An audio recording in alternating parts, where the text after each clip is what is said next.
तो welcome back to another video of exemption under GST. इसमें sir आज हम लोग करने वाले हैं education related services. Sir education से रिलेटेड सर्विसेज क्या क्या एग्जेम्प्ट होगी। तो सर यहाँ पे दो कैटेगरी आते हैं। दो कैटेगरी क्या, सबसे पहला कैटेगरी बाबू एजुकेशन से रिलेटेड जो सर्विसेज दे रहा है by the education sector to the education, मतलब सर जो सर्विसेज ले रहा है सर बाय और टू।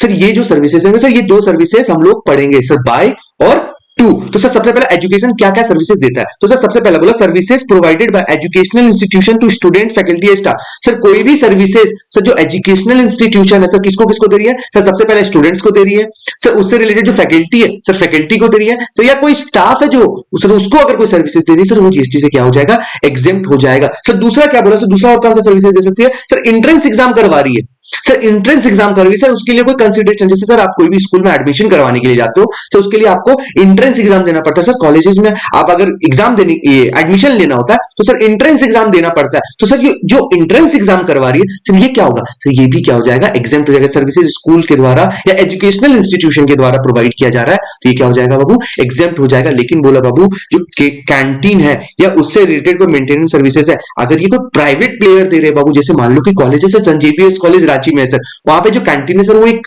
रेस्टोरेंट है कावेरी रेस्टोरेंट वो चला रहा है, तो सर क्या ये एग्जेम्पशन होगा, सर क्या इस पे एग्जेम्पशन मिलेगा। बोला नहीं, ये प्राइवेट प्लेयर्स चला रहे हैं एजुकेशनल इंस्टीट्यूशन में। कौन चला रहा है, प्राइवेट प्लेयर चला रहे हैं। इस पे क्या लग जाएगा बाबू, इस पे जीएसटी लग जाएगा। इस पे क्या लग जाएगा, जीएसटी लग जाएगा। तो देखिए तो बाई था सर एजुकेशनल इंस्टीट्यूशन के द्वारा सर्विसेज दिया गया। सर कौन से एजुकेशनल सर्विसेज को सर्विसेज तो लेंगे ना सर, तो वो क्या क्या एग्जेम्प्ट होगा। तो सबसे पहला बाबू रिलेटेड आया स्कूल से। सर सबसे पहला सर्विसेज 1 2 3 सर ये रिलेटेड टू स्कूल है, सिर्फ ये स्कूल के लिए मिलेगा सर, कॉलेज के लिए एग्जेम्पशन नहीं है। तो सर क्या बोला, अगर कोई ट्रांसपोर्टेशन सर्विसेज आप ले रहे हो, सर स्कूल में बच्चे आते हैं सर वो बस होता है क्या, सारा बस स्कूल का होता है नहीं सर, सारा बस स्कूल का नहीं होता सर, थर्ड पार्टी से मैंने बस रेंट पे लेकर के रखा है। तो सर अगर आप कोई ट्रांसपोर्टेशन रिलेटेड सर्विसेज किसको देने के लिए, सर स्टूडेंट को, फैकल्टी को या स्टाफ को, तो सर वो क्या हो जाएगा, जीएसटी से एग्जेम्प्ट हो जाएगा। उसके बाद बोला बाबू केटरिंग इंक्लूडिंग यानी मिड डे मील, मतलब सर ये जो केटरिंग वाला आया ना, अगर आप ये स्कूल में रखे हुए हो ना बाबू, अगर आप ये स्कूल में रखे हुए हो तो सर क्या हो जाएगा, ये एग्जेम्प्ट हो जाएगा। ये क्या हो जाएगा, एग्जेम्प्ट हो जाएगा अंडर जीएसटी। उसके बाद अगला क्या बोला बाबू, अगला बोला कि सर अगर हम कोई सिक्योरिटी या क्लीनिंग या हाउसकीपिंग सर्विसेज दे रहे सर, किसमें सर, स्कूल में। सर ये तीनों ट्रांसपोर्टेशन, केटरिंग, सिक्योरिटी और क्लीनिंग और हाउसकीपिंग सर्विसेज अगर हम दे रहे हैं बाबू तो ये भी क्या हो जाएगा, एग्जेम्प्ट हो जाएगा। सर अगला क्या, फिफ्थ नंबर सर, पहले कॉलेज में। सर ये जो सर्विसेज है ना सर ये सिर्फ कॉलेज के लिए, सर ये स्कूल के लिए अवेलेबल नहीं है। सर क्या बोला, सर अगर आप कोई भी एजुकेशनल जर्नल या पीरियोडिकल्स प्रोवाइड कर रहे हो तो ये कॉलेज में एग्जेम्प्ट किया जाता है। ये सर ये कॉलेज में, सर स्कूल में प्रोवाइड करें, बोला स्कूल में नहीं होगा। उसके बाद बाबू अगला बोला बोथ, सर स्कूल में दो या कॉलेज में दो, सर दोनों के लिए एग्जेम्पशन है, दोनों के लिए एग्जेम्पशन है। तो सर क्या है, सर बोला सर्विसेज रिलेटेड टू एडमिशन और टू कंडक्ट एग्जामिनेशन, मतलब सर चाहे स्कूल वो एग्जामिनेशन करवाए या कॉलेज जो एग्जामिनेशन करवाए। सर क्या होता है ना, कभी कभी बहुत सारे स्कूल या कॉलेजेस किसी थर्ड पार्टी को अपना प्रीमाइसेस देते हैं एंट्रेंस एग्जाम कंडक्ट करवाने के लिए। एंट्रेंस एग्जाम कंडक्ट करवाने के लिए बाबू जैसे सीए का एग्जाम होता है, तो सर ये एग्जाम कहां पे होते हैं, सर स्कूल्स में होते हैं, कॉलेजेस में होते हैं। सर जैसे रांची में सर गुरु नानक स्कूल में एग्जाम होता है, तो सर ये गुरु नानक अपना प्रीमाइसेस दे रही है किस चीज के लिए, सर एग्जामिनेशन कंडक्ट करने के लिए। तो क्या एग्जेम्प्ट होगा, बिल्कुल होगा। सर कोई कॉलेज में अगर एग्जाम होता है तो सर क्या वो भी एग्जेम्पशन होगा, बिल्कुल एग्जेम्पशन होगा, वो भी क्या हो जाएगा बाबू, एग्जेम्प्ट हो जाएगा, हाँ कि ना। तो सर इसको याद रखने का तरीका क्या है बाबू, पहले चेक करो, पहले चेक करो कि सर वो जरूरी है या नहीं। सर ये चीज हम लोग को, ये जो सर्विसेज हम लोगों ने पढ़ा, सर आप चेक करो कि सर वो जरूरी है या नहीं। अगर जरूरी है तो सर एग्जेम्पशन मिलेगा, अगर जरूरी नहीं है, नेसेसिटी नहीं है, तो सर एग्जेम्पशन नहीं मिलेगा। सर जैसे सर ट्रांसपोर्टेशन, केटरिंग या सिक्योरिटी बच्चों लोगों के लिए सर इसेंशियल है, सर इसेंशियल है ना, जरूरी है ना, तो सर एग्जेम्पशन मिलेगा। क्या सर कॉलेज के लिए ट्रांसपोर्टेशन, सर आज के टाइम पे अगर आपको कॉलेज जाना हो तो आप बस से जाओगे या सर अपनी स्कूटी या बाइक से जाओगे या अपने कार से जाओगे, सर वो इसेंशियल नहीं है। तो सर कॉलेज जो बस सर्विसेज चला रही है तो सर उस पर एग्जेम्पशन नहीं मिलेगा, मगर सर स्कूल के लिए इसेंशियल है ना, तो सर उस पर क्या हो जाएगा, एग्जेम्पशन मिल जाएगा। Same goes with security Babu. Sir journals जो आते हैं सर एजुकेशनल कॉलेज में जो आते हैं सर, हम लोग को वहां पे रेगुलर अपडेट्स लेते रहना पड़ेगा। सर क्या स्कूल के लिए वो नेसेसिटी होता है, सर करिकुलम का ही इतना सब्जेक्ट है बच्चों लोगों के लिए कि सर वही पढ़ने का फुर्सत नहीं मिलता, मगर सर कॉलेज में ये इसेंशियल बन जाता है। सर कॉलेज में क्या हो जाता है, ये इसेंशियल हो जाता है, तो इस पे जीएसटी क्या हो जाएगा, एग्जेम्प्ट हो जाएगा। उसके बाद बोलो बाबू एजुकेशनल इंस्टीट्यूशन का डेफिनेशन दिया कि सर एजुकेशनल इंस्टीट्यूशन का डेफिनेशन क्या है। सर एजुकेशनल इंस्टीट्यूशन का डेफिनेशन क्या बोला, सबसे पहले बाबू बोला प्री स्कूल एजुकेशन या education up to higher secondary class और उससे कोई इक्विवेलेंट है जाती है, मतलब school up to 12th, sir उसको हम लोग एजुकेशन मानेंगे। सर इसमें एक क्लासिक एग्जांपल आता है सर, जो आंगनबाड़ी होता है, आड़ीबाड़ी नहीं, आंगनबाड़ी, क्या आंगनबाड़ी जो सर गवर्नमेंट के द्वारा चलाया जाता है, सर क्या वो आंगनबाड़ी जो है सर, क्या उसको भी एजुकेशनल इंस्टीट्यूशन के कैटेगरी में रखा जाएगा? बिल्कुल रखा जाएगा, उसको भी एजुकेशनल इंस्टीट्यूशन के कैटेगरी में रखा जाएगा। तो सर आंगनबाड़ी में ना बच्चों लोगों को खिचड़ी दिया जाता है, तो सर क्या वो भी एग्जेम्प्ट होगा? ओ हाँ ना सर, केटरिंग सर्विसेज स्कूल में अगर दे रहा है तो क्या हो जाएगा? एग्जेम्प्ट हो जाएगा। सर वो जो स्कूल्स में, गवर्नमेंट स्कूल में मिड डे मील दिया जाता है, सर मिड डे मील दिया जाता है, सर यहाँ पे तो साफ साफ लिखा हुआ है ना मिड डे मील, सर वो भी क्या हो जाएगा? एग्जेम्प्ट हो जाएगा। ठीक है, उसके बाद बोला बाबू education as a part of curriculum for obtaining qualification recognised by law, चाहे वो सर डिग्री कोर्स हो या कोई यूनिवर्सिटी इंस्टीट्यूशन चला रहा हो सर, वो क्या हो जाएगा? एग्जेम्प्ट हो जाएगा। सर रिकॉग्नाइज्ड बाय लॉ होना चाहिए, क्या बोला सर? सबसे इंपॉर्टेंट चीज क्या? रिकॉग्नाइज्ड बाय लॉ होना चाहिए, रिकॉग्नाइज्ड बाय लॉ। सर अगर कोई प्राइवेट कोचिंग चला रहा है तो, सर अगर कोई प्राइवेट कोचिंग चला रहा है तो बाबू उससे नहीं होगा। प्राइवेट कोचिंग आपको कोई कोर्स करवा रही है और बोलती है आपको एक सर्टिफिकेट देंगे आफ्टर कंप्लीशन ऑफ कोर्स, तो सर क्या वो भी रिकॉग्नाइज्ड बाय लॉ हो जाएगा? क्या सर? बिल्कुल नहीं, उस पर जीएसटी लगेगा। उस पे क्या लग जाएगा? जीएसटी लग जाएगा। जैसे हम बोला कि मेरे जो क्लासेस, स्टूडेंट लोगों ने मेरे जो क्लासेस लिया, इस क्लासेस को खत्म करने के बाद मैं स्टूडेंट को एक सर्टिफिकेट दूंगा कि हाँ वो जीएसटी का ये क्लासेस मेरे यहां से इतने घंटे का क्लासेस किया, तो क्या सर वो जीएसटी से एग्जेम्प्ट हो जाएगा? नहीं सर, ये एग्जेम्प्ट नहीं होगा, क्योंकि ये जो है वो सर V2B पाठशाला is not recognized by law, it is not recognized by law, तो इस पे क्या लग जाएगा? जीएसटी लग जाएगा। उसके बाद अगला बोला बाबू education as a part of approved vocational educational course. Sir बहुत सारे वोकेशनल कोर्स आते हैं जो गवर्नमेंट चलाती है, बहुत सारे वोकेशनल कोर्स आते हैं जो गवर्नमेंट चलाती है, सर क्या उस पे जीएसटी एग्जेम्प्ट होगा? बोला हाँ, उसको भी एजुकेशनल इंस्टीट्यूशन के कैटेगरी में लाया जाएगा, और वो एजुकेशनल इंस्टीट्यूशन है तो बाबू उस पर फिर वो एग्जेम्पशन मिल जाएगा। उसके बाद कुछ प्राइवेट आईटीआईज है बाबू, आईटीआई मतलब इंडस्ट्रियल ट्रेनिंग इंस्टीट्यूट, जो ये सर्विसेज दे रही है, तो सर इससे रिलेटेड अगर कुछ है तो जीएसटी एग्जेम्प्ट हो जाएगा। सबसे पहले क्या बोला बाबू? If education provided by private ITI approved as a vocational educational course, मतलब जो प्राइवेट आईटीआई है ना, इंडस्ट्रियल ट्रेनिंग इंस्टीट्यूट्स, अगर वो जो कोर्सेज चला रही है सर वोकेशनल कोर्स, वो अप्रूव्ड है, तो सर जीएसटी एग्जेम्प्ट है। अगला बोला बाबू अगर वो कोई एंट्रेंस एग्जाम ले रही है तो सर वो भी एग्जेम्प्ट है।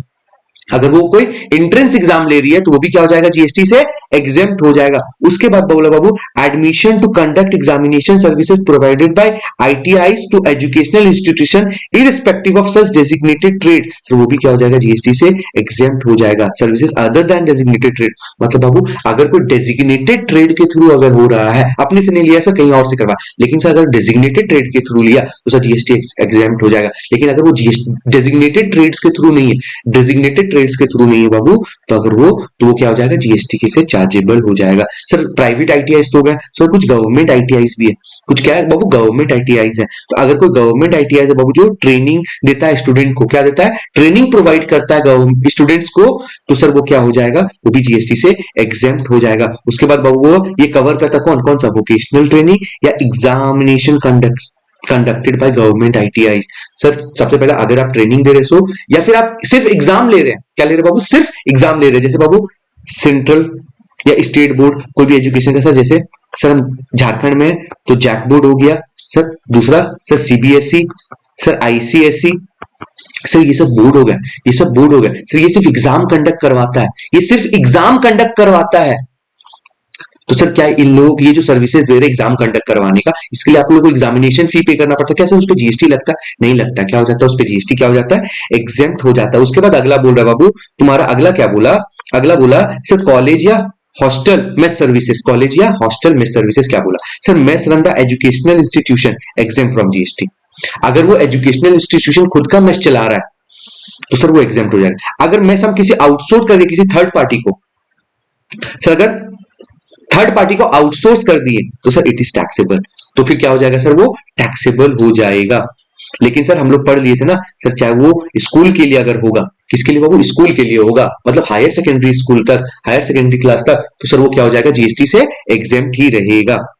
उसके बाद बोला बाबू fee for recruitment through campus interview, मतलब बाबू जैसे आप मान लो अभी कॉलेज में या आईसीआई भी अपना कैंपस करवाती है, आईसीआई भी क्या करवाती है? अपना कैंपस करवाती है। तो जितने भी कंपनीज आते हैं ना कैंपस प्लेसमेंट में, तो वो कंपनी एक नॉमिनल फी पे करती है कॉलेजेस को या कैंपस प्लेसमेंट में आने के लिए। तो सर वो जो फी आ रहा है, वो जो फी आ रहा है कॉलेजेस को, क्या उस पर जीएसटी लगेगा? बोला हाँ, उस पे जीएसटी एप्लीकेबल होगा, उस पे क्या हो जाएगा बाबू, जीएसटी एप्लीकेबल हो जाएगा। उसके बाद बोला बाबू बोर्डिंग स्कूल्स, बोर्डिंग स्कूल्स बहुत सारे ऐसे स्टूडेंट्स होंगे जो सर अपना 12th क्लास बोर्डिंग तक किए होंगे। सर क्या बोला, सर वो एजुकेशन भी दे रहा है, साथ में आपको रेसिडेंस रहने के लिए भी जगह दे रहा है, सर साथ साथ में खाना भी दे रहा है। No GST on the entire consideration, no GST on the entire consideration. Sir पूरे पैसे में कोई भी जीएसटी नहीं लगेगा। क्यों सर, देखिए क्या लिखा है, this is a composite supply. क्या है बाबू, कंपोजिट सप्लाई मतलब sir there are more than one, मतलब there are to or more supply, मतलब सर एक से ज्यादा, two or more supply which are naturally bundled, मगर sir out of which there are one supply which is called as a principal supply, that is called as a composite supply। तो sir ये इसको हम लोग क्या मानेंगे, composite supply मानेंगे। Sir इस chargeable for education, lodging, boarding and R E separable. Sir इसको अलग नहीं कर सकते, सर इसको अलग नहीं कर सकते। अगर कोई बोर्डिंग स्कूल होगा तो इसको अलग अलग नहीं हो सकता है। तो सर एजुकेशन एक प्राइमरी हो गया, सर ये नेचुरली बंडल्ड है। क्या है sir, naturally bundled. Sir principal supply क्या हो गया, सर एजुकेशन हो गया। क्या हो गया, एजुकेशन। इसलिए क्या हो सर, एजुकेशन अगर एग्जेम्प्ट है तो सर कंपोजिट सप्लाई का एक बेसिक प्रिंसिपल था कि सर जो प्रिंसिपल गुड्स पे जीएसटी लगेगा that will be applicable to entire supply, that will be applicable to entire supply. तो सर जब मेरा प्रिंसिपल सप्लाई एग्जेम्प्ट है तो इंटायर सप्लाई क्या हो जाएगा, एग्जेम्प्ट हो जाएगा। उसके बाद बाबू अगला आता है तुम्हारा dual degree in a college. Sir dual degree in the college मतलब क्या बाबू, तुम कोई कॉलेज में गए, वहां पे तुम एक से ज्यादा डिग्री ले रहे हो, दो या उससे ज्यादा डिग्री ले रहे हो, तो सर उस पर जीएसटी का क्या एप्लीकेबिलिटी हो सकता है बाबू कि सर एक जीएसटी में एग्जाम तो एक लाइबल हो, तो सर उसका फिर कैसे टैक्सेबिलिटी होगा, देखो हम लोग यहाँ पे समझते हैं। सबसे पहले बाबू provision of dual qualification is the nature of two separate services. Sir सबसे पहले एक चीज मान लो, इसे जो ड्यूअल सर्विसेज मिल रहा है ना, ड्यूअल डिग्री का जो सर्विस कॉलेज दे रहा है, तो वो दोनों को हम लोग अलग अलग सर्विस मानेंगे, हमेशा अलग अलग सर्विस मानेंगे और हर एक का फी अलग अलग लेंगे। अगर पहले से अलग अलग फी है और हमको पता है कि सर ये जीएसटी के लिए लाइबल है, ये जीएसटी से एग्जाम्प्ट है, तो सर कोई दिक्कत नहीं है। सर जो लाइबल है उस पर जीएसटी लगा दीजिए, जो एग्जाम्प्ट है उसको जीएसटी से एग्जाम्प्ट कर दीजिए, उस पर जीएसटी मत लगाइए। ठीक है सर, आगे क्या बोला, services in respect of each qualification therefore assessed separately. लेकिन if an artificial bundle of services is created by clubbing two or course together. लेकिन बाबू कॉलेजेस क्या किया सर, दो कोर्स को क्लब किया, बोला अगर आप ये दो कोर्स लेते हो तो आपको इतने में मिलेगा। सर क्या ये नेचुरली बंडल्ड है, क्या ये नेचुरली बंडल्ड है, नहीं, आर्टिफिशियली बंडल्ड। क्या बाबू, आर्टिफिशियली बंडल्ड है। तो क्या बोला सर, अगर वो आर्टिफिशियली बंडल्ड है तो बोला बाबू इसको हम लोग क्या मानेंगे, मिक्स्ड सप्लाई मानेंगे। इसको हम लोग क्या मानेंगे, मिक्स्ड सप्लाई। याद करो सर, दो सप्लाई था सर, कंपोजिट सप्लाई और मिक्स सप्लाई। कंपोजिट सप्लाई जो नेचुरली बंडल्ड था, अगर नेचुरली बंडल्ड नहीं है मतलब सर उसको मिक्स सप्लाई मानेंगे। उसको क्या माना जाएगा बाबू, मिक्स सप्लाई। और मिक्स सप्लाई का मतलब ये बाबू कि जो हाईएस्ट टैक्स रेट होगा वो लग जाएगा, नो मैटर वो मिक्स सप्लाई में कोई आइटम एग्जेम्प्ट है। तो फिर सर क्या हो जाएगा, इंटायर अमाउंट पे क्या लग जाएगा, टैक्स लग जाएगा। क्या लग जाएगा बाबू, इंटायर अमाउंट पे टैक्स लग जाएगा। वही चीज यहाँ पे एक्सप्लेन किया हुआ है। उसके बाद बाबू अगला आता है आईआईएम्स जो है। सर आईआईएम से क्या बोला, IIM fall under the preview of educational institution. मतलब बाबू आईआईएम जो है उसको भी हम लोग एजुकेशनल इंस्टीट्यूशन मानते हैं। ठीक है सर। सर आईआईएम क्या होता है ना, दो प्रकार की सर्विसेज देते हैं सर, एक होता है long term duration, long duration programs, एक होता है short duration program. Sir long duration program sir कोई ऐसा प्रोग्राम जिसका टेन्योर एक साल या उससे ज्यादा हो। Sir short term duration program क्या हो गया, या शॉर्ट ड्यूरेशन प्रोग्राम क्या हो गया सर, जिसका टेन्योर एक साल या उससे कम हो, एक साल से कम हो। ठीक है, तो सर अगर एक साल या उससे ज्यादा है तो उस पर जीएसटी एग्जाम, मतलब sir long duration program GST से एग्जाम्प्ट है। लेकिन सर अगर कोई शॉर्ट ड्यूरेशन प्रोग्राम है या शॉर्ट टर्म प्रोग्राम है, मतलब सर जिसका टेन्योर एक साल से कम, बाबू याद रखना एक साल से कम, एग्जैक्ट एक साल है तो उसको लॉन्ग ड्यूरेशन प्रोग्राम मानेंगे। एक साल से अगर कम है तो शॉर्ट ड्यूरेशन प्रोग्राम। अगर वो कोई शॉर्ट ड्यूरेशन प्रोग्राम है बाबू उस पर क्या लग जाएगा, जीएसटी लग जाएगा। सर अगर क्लब कर दिया तो बाबू इसको हम लोग हमेशा आर्टिफिशियली बंडल्ड मानेंगे। क्या मानेंगे, आर्टिफिशियली बंडल्ड मानेंगे और मिक्स सप्लाई के कैटेगरी में डाल करके जीएसटी लगा देंगे। तो ये सर मेरा पूरा क्या था, ये मेरा पूरा एजुकेशनल इंस्टीट्यूशन से रिलेटेड सर्विसेज था सर। उसमें एग्जामिनेशन क्या क्या चीजों को दिया गया हम लोगों ने पूरा लिस्ट में कर लिया। चलो मिलते हैं फिर अगले वीडियो को। वीडियो पसंद आया तो बाबू वीडियो को लाइक कर लो और ऐसे ही interesting and detail revision videos के लिए जीएसटी कैप्सूल्स को जरूर सब्सक्राइब कर ले। Thank you.